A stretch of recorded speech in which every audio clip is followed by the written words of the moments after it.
వ్యవహారాల సమావేశం జరిగింది. భద్రతా వ్యవహారాల సమావేశంలో తీసుకున్న నిర్ణయాలను ఇప్పుడు కేంద్ర కేబినెట్ కి విన్నవించుకున్నారు మోడీ. ఈ సమావేశానికి డిఫెన్స్ చీఫ్ త్రివిధ దళాధిపతులు హాజరయ్యారు.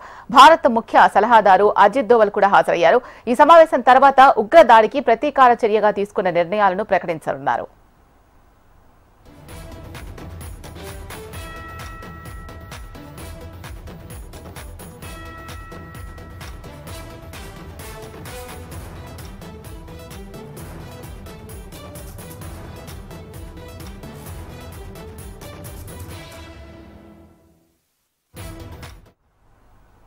ప్రధాని మోడీ అధ్యక్షతన కేంద్ర కేబినెట్ అత్యవసర సమావేశం జరుగుతోంది. పహల్గామ్ ఉగ్రదాడి పరిస్థితులపై చర్చిస్తున్నారు.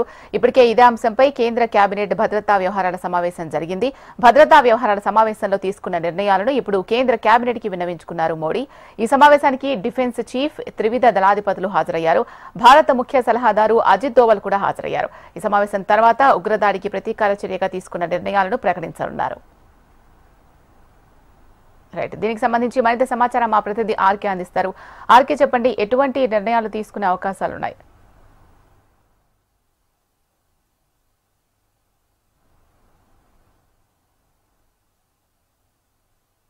ఇక పాకిస్తాన్ని దిగ్బంధనం చేసి తిప్పలు పెట్టడానికి సర్వం సిద్ధమైంది.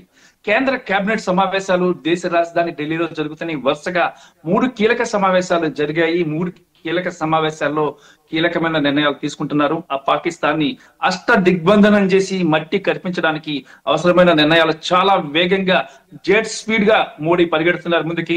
మరి కేబినెట్ మంత్రులు, అలాగే భద్రతా అధికారులు, ఆర్మీ, నేవీ, ఎయిర్ ఫోర్స్ సంబంధించిన ఉన్నతాధికారులతో ప్రధానమంత్రి నివాసం 7 రేస్ కోర్స్ రోడ్ కిటకిటలాడిపోతుంది. మరి ఎక్కడ చూసినా కూడా ఇదే పాకిస్తాన్ అలాగే ఇండియా వార్ యుద్ధ వాతావరణం నెలకొంది. మరి ఇటు నార్త్ బ్లాక్ గాని సౌత్ బ్లాక్ లో గాని అధికారుల రాకపోకలతో అంతా ఒక కోలాహలంగా ఏర్పడింది. యుద్ధం ఇవాళ రేపా అన్నట్టుగా ఉంది. మరి ఈ నడుమ ఈ రోజు 3 కీలక సమావేశాలు జరిగాయి.